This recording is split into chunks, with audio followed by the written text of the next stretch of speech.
อาจารย์เพชรพุทธปัญญาก็ขอเจริญพรสายสุดนี้อาจารย์เองไม่มียังตอบแทนบุญคุณออกตนญาติโยมลูกๆหลานๆก็ขออวยพรใส่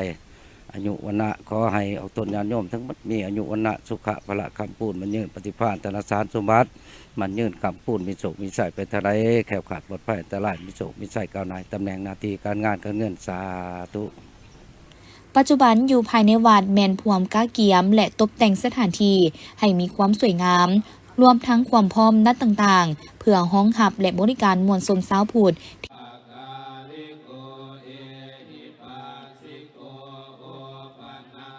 บรรยากาศที่มีประชาชนจากหลากหลายสารทิศพร้อมเพียงกันมาเต้าโฮมเป็นขบวนฝดฟืนและจำนวนหลายนี้เป็นมาจากคำว่าพระพุทธศาสนาหรือศาสนาพุทธที่ดึงดูดให้มวลชนชาวพุทธจากหลายคงเขตมาพบพ่อกันในงานบุญต่างๆคือดังประชาชนชาวบ้านสามัคคีไซเมืองเชียงเงินแขวงหลวงพระบาง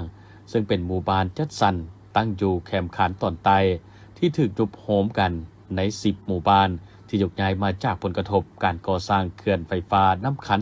3ฉะนั้นจึงเฮ็ดให้บ้านแห่งนี้ประกอบมีหลายชนเผ่าอยู่ร่วมกันแต่มีความสามัคคีปองดองกันดีเมื่อย้อนไปตั้งแต่ระยะยกย้ายเต้าโฮมบ้านใหม่ในสื่อบ้านสามัคคีไซแต่ปี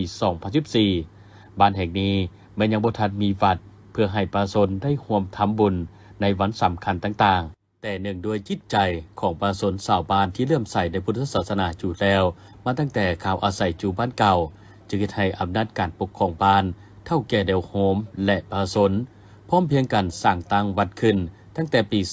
2018 โดยกำหนดเอาจอมภูถึงบ้านเป็นสถานที่บุกเบิกเพื่อสร้างวัดพร้อมใส่ชื่อว่าวัดสามัคคีไซ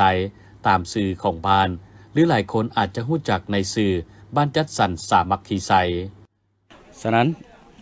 บ้านสามัคคีไซของเขาเป็นบ้านหนึ่งเนาะที่คือกระทบการก่อสร้างเขื่อนน้ำคัน3มี10หมู่บ้านที่มาตกอยู่บ้านสามัคคีไซเนาะมี3ชนเผ่าใหญ่ฉะนั้นเนาะรวมหลังคาเรือนทั้งหมดมี757ครอบครัวหลังคาเนาะมีครอบครัวทั้งหมด689ครอบครัวมีพลเมือง 3,820 คนเนาะยิง 1,927 คนเนาะฉะนั้นถือว่ามาตกอยู่นี้เพิ่นก็ได้ตั้งชื่อขึ้นเป็นบ้านสามัคคีไซเนาะที่ได้เริ่มจัดสั้นเป็นบ้านสามัคคีไซนั้นเนาะถือว่าในระยะปี 2014 เนาะ 2014ฉะนั้นนี้ประชาชนเฮาส่วนหลายเนาะเรื่องการดำรงชีวิตก็ถือว่าได้อาศัยท้องถิ่นเก่าเนาะปลูกฝังและเลี้ยงสัตว์เป็นต้นตอเนาะเรื่องอาชีพของประชาชนเนาะแล้วจำนวนหนึงก็ถือว่าไปเฮ็ดเวียกต่างเมืองต่างแข้งหมายความว่าเป็นอาชีพกรรมกรว่าสิซะเนาะเป็นอาชีพกรรมกรแล้วจำนวนหนึงก็ถือว่าเป็นครอบครัวพนักงานหรือว่าครึ่งพนักงานเนาะพวกเป็นพนักงานหรือว่าเมียประชาชนบ่อันนี้ก็หมายความว่าเป็นครอบครัวที่ครึ่งพนักงานเนาะมันสิเป็นเอานั้นเนาะโดยเพราะว่าวัดแห่งนี้เนาะก็ถือว่าเป็นวัดทำอิฐที่ทางบ้านและก็เท่าแก่แนวโฮมทุกภาคส่วนเนาะเจ้ากกเจ้าเล่าพร้อมด้วยพ่อแม่ประชาชนก็มีความร่วมไม้ร่วมมือเป็นจิตหนึ่งใจเดียวจึงได้พร้อมเพียงอย่างหน้ากันถือว่าจัดเป็นภูมิลำเนาปรับดินแล้วก็ถือว่าได้ญาติแยงเอาทุนในภาคส่วนที่มีน้ำจิตน้ำใจศรัทธาเนาะมาสดมาช่วยและได้สร้างขึ้นสำเนีความสมัคคีเนาะถือว่าการจัดตั้งพวกเขาก็ได้ปุ่มลุ่มเป็นจิตหนึ่งใจเดียวได้เต้าโฮมความสมัคคีเป็นหลักๆเลยเหมือนทางการจัดตั้งเนาะพร้อมด้วยทางพ่อแม่ประชาชนของเราทุกคนหน้ามีการร่วมไม้ร่วมมือเวียกงานแต่ละสุดแต่ละครั้งเนาะถือว่าได้จัดบุญขึ้นในเฉพาะว่าบุญปุตปีบ่หรือว่าบุญอยู่ในวัดว่าอาหารของเขานี้เนาะถือว่าประชาชนแล้วการจัดตั้งพวกเขาก็ได้ร่วมไม้ร่วมมือเป็นจิตหนึ่งใจเดียวจัดตั้งเป็นจุเป็นหน่วยเนาะพร้อมเพียงแห่งหน้ากันเพราะว่าพากันบุกพากันเฮ็ดว่านั้นเนาะนับจากมื้อสร้างตั้งวัดจนถึงปัจจุบันระยะเวลาบ่เท่าใดปีแต่วัดแห่งนี้ก็ได้รับการอุ้มสู่จากความสามัคคีของประชาชนชาวบ้านรวมไปถึงชาวพุทธศาสนิกชนทางภายในและต่างประเทศที่เข้าร่วมเป็นเจ้าภาพงานบุญต่างๆที่วัดจัดขึ้นเฮ็ดให้วัดแห่งนี้ได้มีปัจจัยสร้างสรรค์พัฒนาวัดจากพื้นที่ป่าไม้ถึงภูกลายเป็นรูปเป็นหางวัดวาอารามท่านผู้ชมวัดสามัคคีไซเมืองเชียงเงินแขวงหลวงพระบางแห่งนี้ที่พวกเขาเห็นบรรยากาศชาวพุทธที่มาร่วมทำบุญเป็นจำนวนหลายและเห็นถึงการพัฒนาของวัดที่มีความเจริญรุ่งเรืองขึ้นวัดแห่งนี้ไม่ได้เป็นวัดที่เก่าแก่แต่เป็นวัดที่เพียงหากสร้างขึ้นใหม่ระยะ 5-6 ปีเท่านั้นหลังจากที่พระอาจารย์สมนึกเสื่อนนาราเข้ามาเป็นเจ้าอธิการวัดและนำพาสร้างสาเฮ็ดให้วัดนี้มีความเจริญรุ่งเรืองขึ้นและกลายเป็นศูนย์รวมจิตใจของชาวบ้านและชาวพุทธในปัจจุบันการพัฒนาของวัดสามัคคีไซแน่นอนมาจากการเต้าโฮมความสามัคคีกันหัวมือกันของบ้านประชาชนพระสงฆ์สามเณรที่สำคัญก็คือเจ้าที่การวัดพระอาจารย์สมนึกเสื่อนนาราหรือประชาชนชาวหลวงพ่อบางเอิ้นว่าสาธุสมนึกพระสงฆ์ที่ยังหนุ่มน้อยแต่มีจิตใจจากสร้างสาพัฒนาและมีความเมตตาช่วยเหลือสังคมซึ่งเพิ่นเป็นพระองค์ธรรมอิฐที่เข้ามาบุกเบิกตั้งแต่มื้อสั่งตั้งวัดและนำพาจัดงานบุญต่างๆเพื่อสมทบทุนสร้างวัดจนเจริญหุ่งเรืองขึ้นและเป็นวัดแห่งธรรมอิฐที่จะมีพุทธศิบมาซึ่งเพิ่นได้ให้สัมภาษณ์ว่าในระยะบุกเบิกวัดแห่งนี้เมื่อ5-6 ปีก่อนบ่เคยคิดว่าจากประดงถึงหน่วยภูจะกลายเป็นรูปเป็นห่างวัดฟ้าอาหามคือกับปัจจุบันที่มีการก่อสร้างหลายสิ่งหลายอย่างจนสำเร็จอันนี้มันวัดเริ่มสร้างแล้วก็บุกเบิกทำอิฐตั้งแต่สร้างวัดนี่แหละแม่นวันที่1 เดือน 1 ปี 2018เริ่มสร้างวัดจนฮอดวันที่27 เดือน 7 ปี 2023ก็ได้ลงมือสร้างซิมต่อในอยู่ทางล่างในเฮานี้ใช้เวลา2 ปีปลายแล้วก็ได้สร้างอื่นๆอีกตืมรวมกับ6 ปีปลายเข้ามาไม่นี่มันบ่เป็นวัดพอออกมันเป็นป่าเล่าแล้วก็เดินละล่านี่แหละแล้วก็เอาผ้าเอาไอ้ยังพาไอ้จั่วพาครูบามาทางมาจูดขี้เหงื่ออย่างนี้แหละเริ่มทำอิฐแท้ๆแหละวัดอันนี้นะอาจารย์ก็ละกาด้วยทุ่มเทด้วยกายด้วยเหือแห้งด้วยสติของเฮาแล้วก็นำผ้าออกตนญาติโยมแล้วก็ครูบาอาจารย์เฮาได้สร้างวัดอันนี้ขึ้นมาได้สำนี้เถอะว่าแบบบ่มีคำสิบรรยายบ่ได้หั่นนะด้วยความปิติยินดีหั่นนะดีใจสิ่งที่สำคัญในงานบุญที่หากก็สำเร็จลงไปในวันที่23-24 มกราคม 2026 ที่ผ่านมานี้ก็นับได้ว่าเป็นอีกงานบุญใหญ่ของวัดและเป็นความภาคภูมิใจที่ได้มีการแห่พระพุทธรูปใหญ่จากนครเวียงจันทร์พร้อมกับปึมพระไตรปิฎกซึ่งเป็นวัดธรรมอิฐของเมืองที่ได้ขับและพร้อมกันแห่แต่นครเวียงจันทร์หาเมืองเสียเงินใช้เวลา3 วันก่อนสิมาฮอดจุดนี้แล้วก็พิเศษนี่ก็คือมีศรัทธาหั่นแหละมีศรัทธาไม่ออกพอออกอยู่ทางไกลและไกลอยู่ต่างประเทศแล้วก็ภายในเมืองแล้วก็ทั่วแขวงที่เพิ่นมีส่วนร่วมได้เป็นเจ้าภาพศรัทธานำกันได้มารวบรวมสมทบทุนสร้างวัดแห่งนี้ขึ้นมานี่สร้างพัฒนาต่อไปนี่ก็ยังบ่มีแผนเทื่อแต่ว่าตอนนี้ยังเล็งใส่อารามนี่ก่อนให้สำเร็จไปก่อนถ้าว่าอารามนี่สำเร็จแล้วก็จะได้เฮ็ดบุญวันที่25-26จะทำได้เฮ็ดบุญใหญ่เลยตัดลูกนิมิตจึงจะสฟ้าสลองซิมสมโพธิพระพร้อม25-26 เดือน 12ท้ายปี2026นี้จะมาเทิงนี้อันนี้ก็ได้ล่อพระเนาะจำนวน3 องค์ได้ล่อพระนี่แม่นพระใหญ่สูง3 เมตรหน้าตัก2 เมตรแล้วก็พระน้อยอีก2 องค์หั่นแล้วมันหน้าตัก1 เมตรสูง1 เมตร 70โดยได้ทุนศรัทธาจากแม่ออกจิตตาติ้งคำอ่อนลอยที่เพิ่นอยู่รัฐไอดาโฮอยู่ทางอเมริกาแล้วก็พอดีล่อพระเลี้ยวเนาะว่าอีแห่พระมาแล้วก็พอดีมีศรัทธาพอออกไม่ออกเสือพอออกต้องเนาะดังจุงเวียดพร้อมด้วยครอบครัวอยู่นครหลวงเฮานี้แต่เป็นศรัทธาปึมพระไตรปิฎกแล้วก็ทางเป็นศรัทธารักพระป่าสามัคคีในครั้งนี้อีกตึมโดยร่วมแล้ววัตถุปัจจัยที่ได้มาจากศรัทธาแห่พระจากนครหลวงเวียงจันทร์มาฮอดเมืองสิงเงินนี้เนาะแล้วก็ร่วมทางชาวพุทธผู้ใจบุญเมืองสิงเงินเท่านี้แล้วก็ร่วมทางศรัทธาทุกคนได้ร่วมแห่งเอิ้นว่าพระป่าสามัคคีนี่เนาะได้เงินสุดนี้หั่นก็จะได้เอามาทุ่มเทเอามาใส่สร้างซิมนี่ต่อให้สำเร็จ ก็เฮาก็คนเฮาก็คนเวียดนามเนาะเฮาก็มาลาวอยู่เวียงอะล่ะก็มาเฮ็ดโลจิสอยู่หลวงพระบางก็มีน้องฮักก็ได้พามาแล้วก็เห็นก็หลายอันหลายแนวบ่แล้วแล้วก็มีจิตใจแล้วก็ได้ช่วยแล้วก็ตั้งใจมีน้ำใจนั่นก็ได้ช่วยมานี่ถ้าให้เก็บบุญอันน่ะเรื่องหยังก็อันน่ะบุญมันนั่นมาตุดุแล้วก็ได้สร้างประตูบ่หยังก็ช่วยเพิ่นนั่นน่ะก็มาก็เห็นก็ดีใจก็มาเห็นแล้วก็มีเฮาก็พนาเบิ่งแบบเฮาก็อยากไปทางแล้วก็ดีใจแล้วก็มาช่วยจะได้เห็นบ่จบบ่งามเฮาก็อยากช่วยเรื่องนั่นน่ะ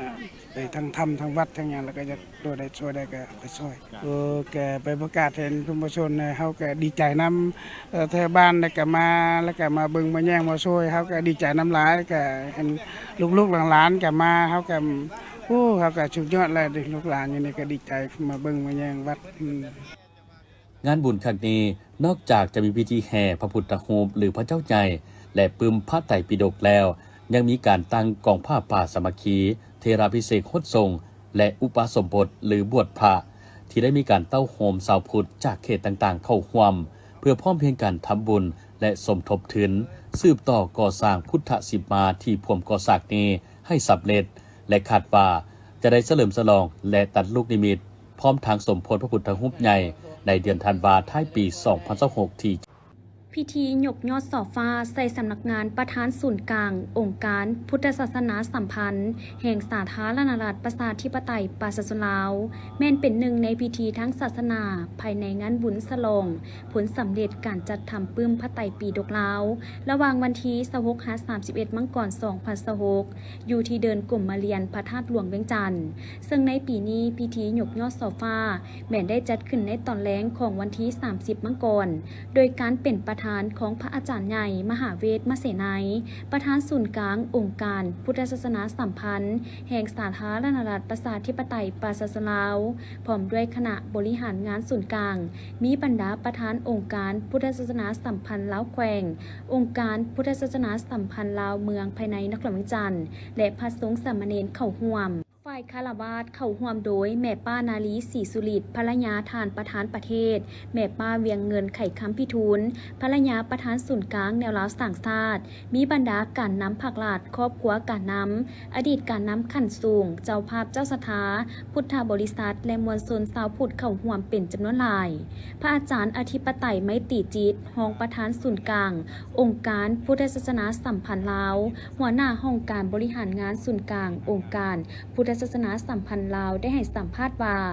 งานยกยอดส่อฟ้าใส่สำนักงานประธานสงฆ์ครั้งนี้รวมมียอดส่อฟ้าทั้งหมด7ยอดที่แสดงให้เห็นถึงการกำหนดเอายอดส่อฟ้า7ยอดแม่นเทียบเท่ากับจำนวนขององค์ประธานที่บริหารงานศูนย์กลางองค์การพุทธศาสนาสัมพันธ์ลาวมาฮอดปัจจุบันแม่นมี7องค์หรือองค์ที่7คือพระอาจารย์ใหญ่มหาเวทมเสนัยองค์ปัจจุบันโดยสำนักงานหลังนี้แม่นใช้เวลาสร้างมาหลายปี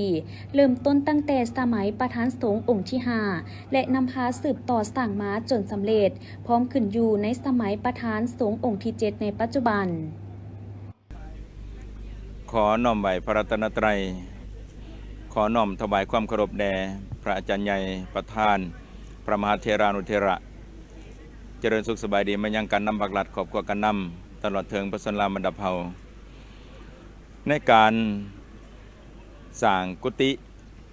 ที่เขาเอ่นว่าภาษาวัดว่าพระกุฏิแต่ณที่นี่มีอีกคำหนึ่งก็คือสำนักงาน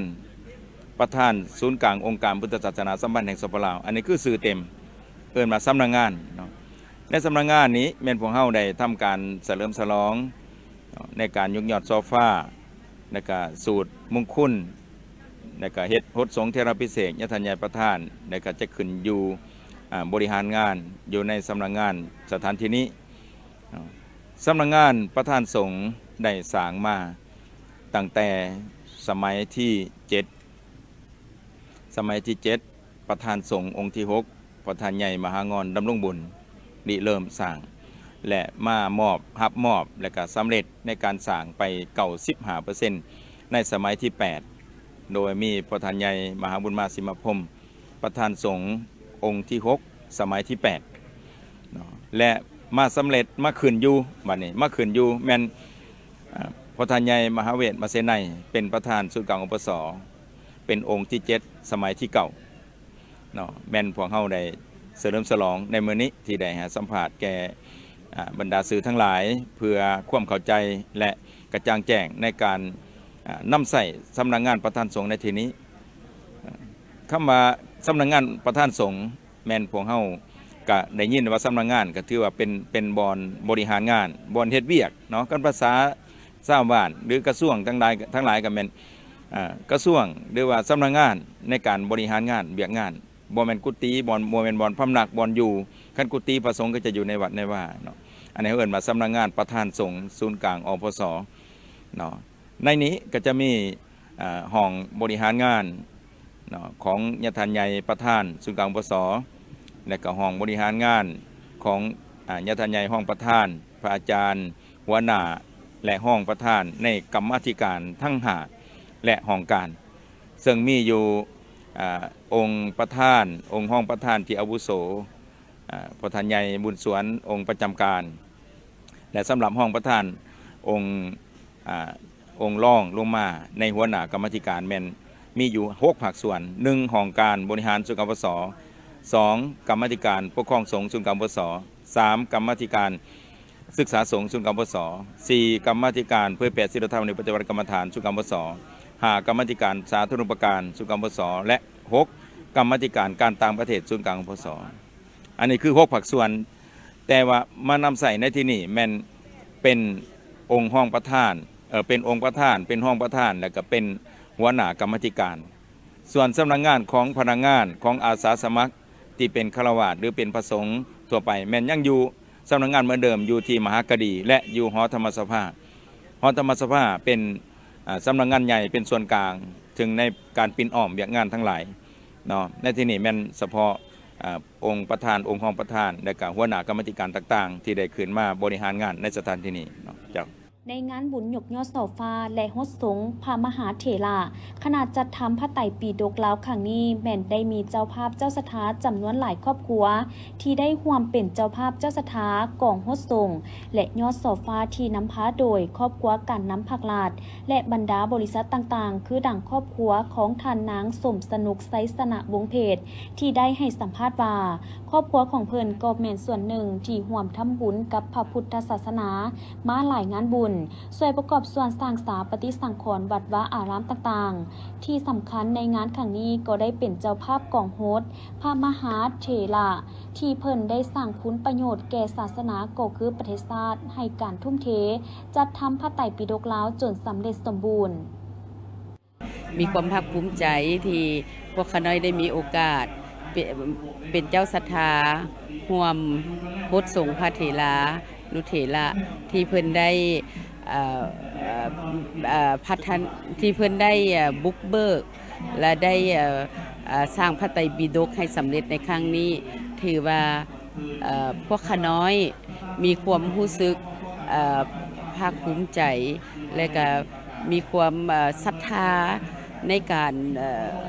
สร้างบุญในครั้งนี้เนาะเพราะว่าพวกข้าน้อยก็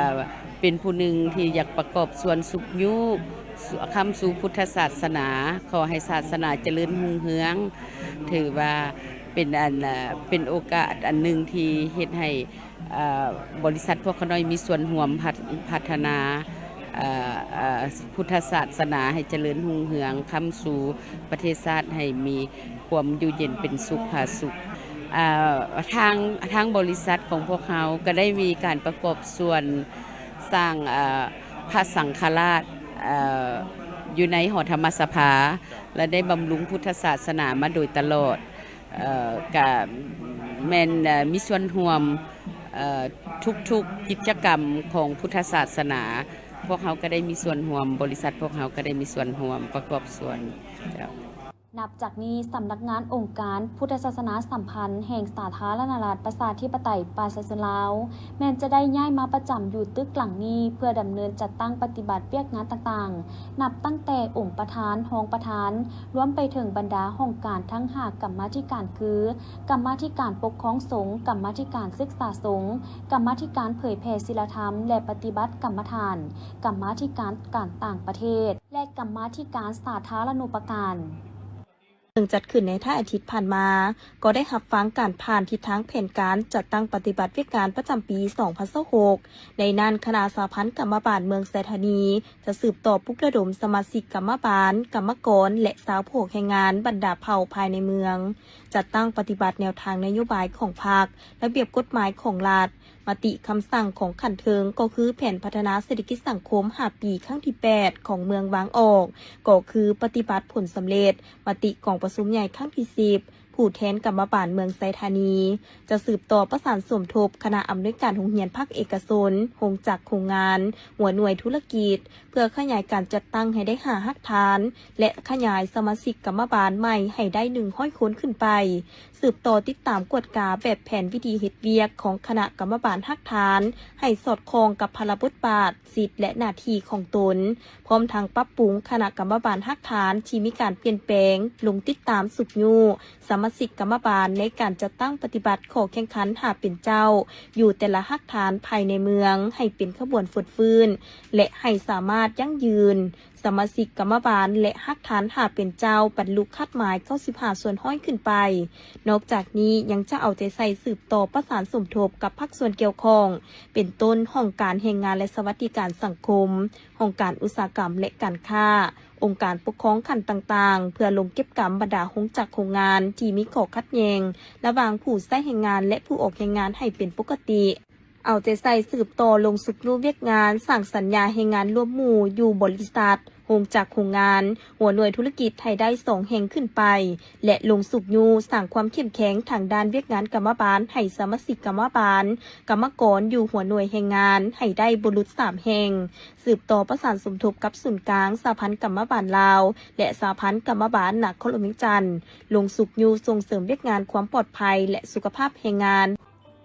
เพื่อสืบต่อเหตุให้การเผยแผ่พระพุทธศาสนาออกสู่สังคมก็คือให้ชาวพุทธศาสนิกชนทั้งหลายได้เข้าถึงหลักธรรมคำสอนและทั้งเป็นการสร้างสรรค์พัฒนาให้มีความเจริญหุ่งเฮืองเมื่อหน้าพระอาจารย์บุญเต็มบัณฑิตเจ้าอธิการวัดอุทกวารีไลบ้านนาไฮพร้อมด้วยคณะและศิษยานุศิษย์ร่วมอำนาจการปกครองบ้านนาไฮเมืองหาดไซฟองนครเมืองจันทร์ได้ร่วมการจัดงานบุญผ้าป่าสามัคคีขึ้นและระหว่างวันที่31 มังกร1 กุมภาพันธ์ 2026โดยการเข้าร่วมของพระอาจารย์บุญส่งวงคำจันทร์รองประธานองค์การพุทธศาสนาสัมพันธ์ลาวเมืองหาดไซฟองส่วนฝ่ายคารวะเข้าร่วมโดยท่านสอนประเสริฐสุวรรณเมืองประธานแนวลาวสร้างชาติเมืองหาดไซฟองตลอดฮอดประชาชนชาวพุทธทั้งใกล้และไกลเข้าร่วมอย่างเป็นขบวนหนาแน่นงานบุญผ้าป่าสามัคคีครั้งนี้มีจุดประสงค์เพื่อเต้าโฮมบรรดาชาวพุทธศาสนิกชนร่วมกันทำบุญเพื่อสมทบทุนในการสร้างพระพุทธรูปภายในวัดอุทกวารีไลให้สำเร็จฉะนั้นงานบุญครั้งนี้จึงเป็นการเต้าโฮมความสามัคคีที่สำคัญเพื่อช่วยการสร้างพระพุทธรูปโดยจัดขึ้นเป็นเวลา2 วันคือวันที่31 มังกรเป็นมื้อห่างหากะเกียมตั้งกองผ้าป่าหับโมทนาทานสูตรปริตะมงคลฟังธรรมเทศนาและไหว้พระสวดมนต์ต่อมาในมื้อที่2ก็คือวันที่1 กุมภาพันธ์แม้นได้มีพิธีตักบาตรแด่พระสงฆ์และได้เต้าโฮมตั้งขบวนแห่ผ้าป่าสามัคคี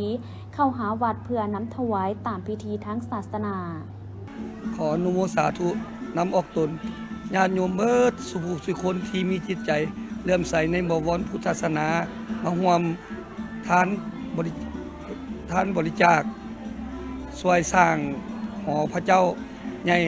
ปางประทานพรสมปรารถนาขอให้ตนญาติโยมจงอยู่เย็นเป็นสุขสุขภาพแข็งแรงปรารถนาสิ่งใดให้สมหวังให้สิ่งนั้นให้แม้นมีหน้าที่การงานเจริญรุ่งเรืองก้าวหน้าทุกตนทุกคนด้วยเถิดสาธุ ขอน้อมนมัสการพระเถระนุเถระขอความสุขความเจริญพรออกตนญาติโยมชาวพุทธบริษัททั้งหลายข้าน้อยในนามต่างหน้าให้ทางเจ้าที่การวัด บ้านนาไฮเขตศรีสารคามเมืองหาดทรายฟองก็ได้มาเว้าประชาสัมพันธ์นำพ่อแม่ประชาชนออกตนญาติโยมชาวพุทธบริษัททั้งหลายเนื่องในวันดีสิริมงคลก็คือเป็นวันบุญผ้าป่ามหาสามัคคีอยู่ที่วัดบ้านนาไฮแห่งนี้เพื่อจะได้เต้าโฮมความสมานสามัคคี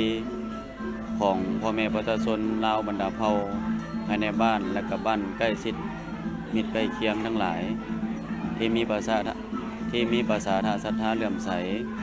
ในบวรพุทธศาสนาเข้ามาร่วมงานบุญผ้าป่าในครั้งนี้เพื่อจุดประสงค์การเต้าโฮมความสามัคคีการท่อนโฮมวัตถุปัจจัยไสยทานเพื่อประกอบเข้าในการดำเนินการก่อสร้างศาลาหรือว่าหอพระใหญ่ประธานพรอยู่ที่วัดบ้านนาไฮ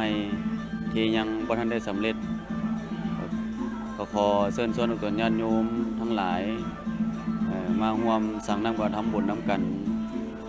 บ่ว่าแต่มื้อนี้หรือมื้อต่อๆไปมีโอกาสก็ขอเรียนเชิญเจริญพรได้มาร่วมสังนำกับทำบุญให้ทานรักษาศีลเจริญภาวนาเป็นวิธีของชาวพุทธเฮาและวัตถุปัจจัยทั้งหมดจะได้นำเป็นทุนทรัพย์เข้าในการก่อสร้างวัดวาหรือว่าก่อสร้างหอพระใหญ่ซึ่งเป็นพระประธานพรสมปรารถนาก็ขอเรียนเชิญเจริญพรทั้งหลายและสุดท้ายนี้ก็ขออำนวยอวยพรใส่ให้แก่ออกตนญาติโยมชาวพุทธบริษัททั้งหลายจงมีสุขภาพแข็งแรงสมปรารถนามีอายุวันนะสุขาภละทุกคนทุกท่านเทินขอเจริญพรสบายดีโอกาสเดียวกันประธานแนวรัฐต่างชาติเมืองหาดทรายฟองได้กล่าวว่างานบุญผ้าป่าครั้งนี้แม่นการเต้าโฮมความสามัคคีที่ยิ่งใหญ่ซึ่งเห็นได้จากชาวพุทธที่มีความเลื่อมใสศรัทธาต่อพระพุทธศาสนาและฮู้จักเข้าวัดทำบุญทั้งรักษาได้วัฒนธรรมฮิตของประเพณีอันดีงามของชาติเจ้ามื้อนี้ก็รู้สึกดีใจหลายที่ได้เข้ามาร่วมเฮ็ดบุญผ้าป่าสามัคคีที่วัดนาไฮบ้านพวกเขาก็ถือว่าเป็นบุญหนึ่งที่เป็นมูลเชื่อที่พ่อแม่ประชาชนที่ได้เลื่อมใสในพุทธศาสนาได้ร่วมกันเฮ็ดบุญศีลกินทานต่อกับในครั้งนี้เพื่อเป็นการอนุรักษ์รักษาและส่งเสริมในการสร้างสาวัดวาอารามและก็ดำรงคงไว้ทั้งด้านพุทธศาสนาให้อยู่กับสังคมของคนลาวของพวกเขาแล้วก็ขอเรียกร้องนั่งพ่อแม่ประชาชนชาวพุทธก็ได้ร่วมกันเฮ็ดบุญศีลกินทานรักษาศีลตามฮีตของประเพณีอันดีงามของศาสตร์ลาวของพวกเขาไว้เจ้าสำหรับในการเป็นตัวแทนของประชาชนก็ถือว่าอยากเชิญชวนพ่อแม่ประชาชนให้อนุรักษ์รักษาและร่วมมือกับทั้งพระสงฆ์องค์พระเจ้าหรือว่าพุทธศาสนาในการสร้างสาวัดวาอารามก็คือสร้างสาพัฒนาบ้านเมืองพวกเขาเพราะว่าอยู่ในเขตบ้านพวกเขาได้รับผลสำเร็จการเฮ็ดทางเบตงการสร้างโรงเรียนกันล้วนแล้วแต่ได้รับการอุปถัมภ์ช่วยเหลือจากบรรดาพระอาจารย์คุณครูบาอาจารย์ที่พวกเขาได้เฮ็ดทางคอนกรีตจังซี่ก็แม่นมีผลสำเร็จหลายเนาะสำหรับอยู่ทางบ้านเขตเมืองหาดทรายฟองของพวกเขาครับในท้ายอาทิตย์ผ่านมาได้มีออกตนญาติโยมจำนวนหลงหลายพากันหลั่งไหลเข้ามาร่วมกันแห่พร้อมยกยอดโซฟาหายอดขึ้นสู่หลังคาหอพระไหว้พระหับศีลและร่วมกันเฮ็ดบุญเฉลิมฉลองหอพระพุทธรูปที่พร้อมสร้างสำเร็จห้อยส่วนห้อยที่วัดบ้านส่งเปื่อยเมืองนาไซทองนครหลวงเวียงจันทร์พร้อมทั้งร่วมกันสมโภชพระพุทธรูปจำนวน15องค์เพื่อเป็นที่กราบไหว้สักการะบูชาของชาวบ้านทั้งภายในและต่างประเทศโดยพระอาจารย์อารุณตศาสตร์เทพธิราชรักษาการเจ้าอธิการวัดบ้านส่งเปื่อยได้ให้สัมภาษณ์ว่าขอเจริญพรสุขสบายดี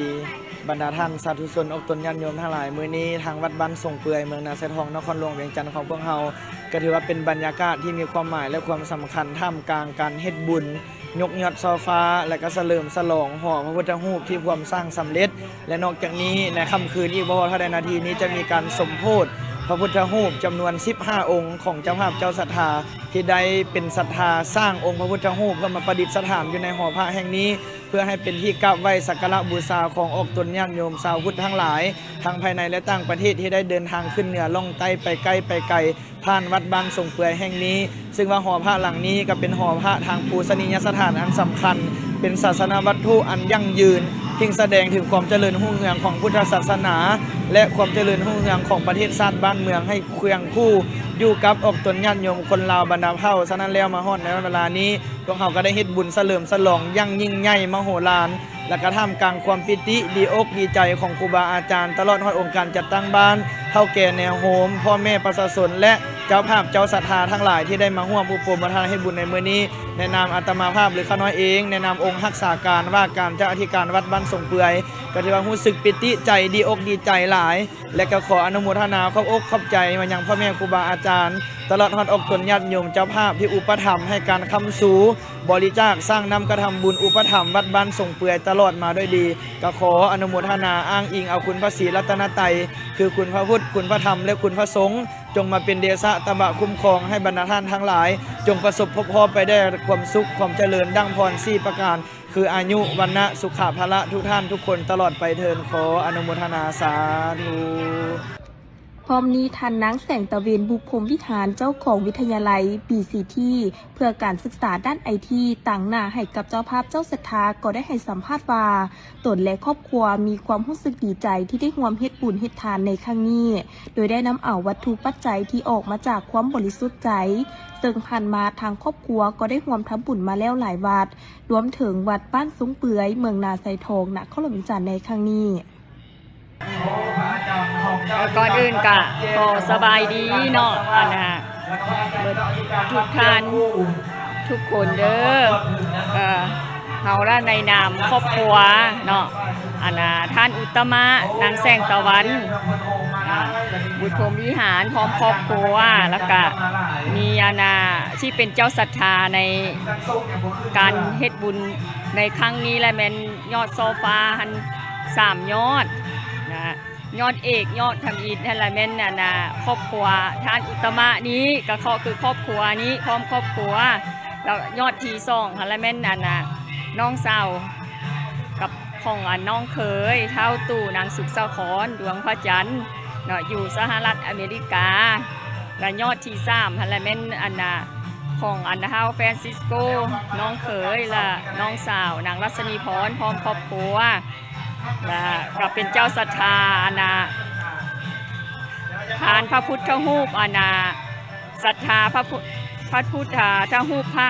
เจ้าใหญ่นี้แล้วก็ผ้าประจำวันเกิดวันอันจันทร์แล้วก็วันอังคารแล้วก็วันอาทิตย์แล้วก็ผ้ากระจายได้เป็นเจ้าศรัทธาในบุญในครั้งนี้นี่นะที่ได้ยกยอดโซฟาแล้วก็สมโพธิพระพุทธรูปสอดแจ้งผู้แหละมือนี้ฮะนะมีความรู้สึกดีใจหลายเนาะที่ได้เฮ็ดบุญเฮ็ดทานในครั้งนี้ก็เพราะว่าออกจากใจจริงบริสุทธิ์ของครอบครัวเนาะทั้ง3ครอบครัวของท่านนี้เนาะของ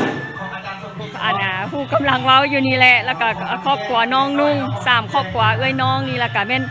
กะสิว่าแล้วก็ได้สร้างบุญสร้างทานนี่หลายอย่างเนาะคือเคยได้สร้างพระพุทธเจ้าใหญ่เป็นพระทองใหญ่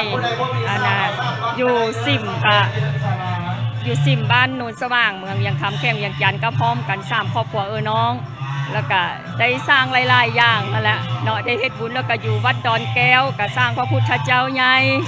เคยได้สร้างมาหลายๆอย่างเฮ็ดบุญเฮ็ดทานนี่ก็ทางพุทธศาสนานี่ก็ได้เฮ็ดถือว่าหลายทางได้คันสิว่าแล้วก็คือกองก็คือกันกองอัฐะนี่ก็หลายกองบวชกองโหดแล้วกองมหากันทินแล้วก็พระไตรปิฎกก็ไปทอดอยู่หลวงพระบางอยู่บ่อนวัดภูซี่อยู่เทิงผู้ละเนาะหรือว่าได้สร้างทางพุทธศาสนานี่หลายแล้วก็ช่วยเหลือทางสังคมก็หลายเนาะช่วยเหลือทางสังคมนี่ก็หลายอย่างในทั่วประเทศพุ่นละ